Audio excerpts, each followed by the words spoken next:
સાહેબ, કાલે 26 તારીખે સ્થાનિક સ્વરાજ્યની ચૂંટણી હોય તો પોલીસની વ્યવસ્થાના ભાગરૂપે શું શું છે? ચૂંટણી અનુસંધાને એક ડીવાયએસપી સાહેબ, 2 પીઆઈ અને 155 જેટલા પોલીસ કર્મચારીઓને ચૂંટણી બંદોબસ્તમાં ફાળવવામાં આવે છે. અને અગાઉ પણ ફૂટ પેટ્રોલિંગ રાખવામાં આવેલ છે અને તમામ જગ્યાએ અત્યારે બંદોબસ્ત ચાલુ થઈ ગયો છે.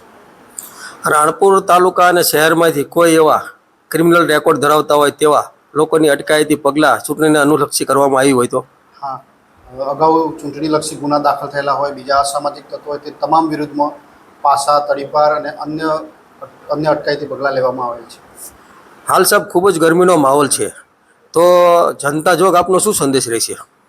નહીં, ગરમીનો માહોલ છે તેમ છતાં મતદાન સારું થશે અને ખાસ કરીને પબ્લિક સવારના ટાઈમે અને સાંજના ટાઈમે મતદાન મથકો પર ઘસારો રહે તેવી શક્યતા છે. દરેક જગ્યાએ પાણીની પણ વ્યવસ્થા કરવામાં આવેલી છે, જેથી કોઈ અને દરેક જગ્યાએ મેડિકલ વ્યવસ્થા પણ આ વખતે કરવામાં આવેલ છે, તેથી કોઈ એવો ઇસ્યુ થાય એવી શક્યતા નથી.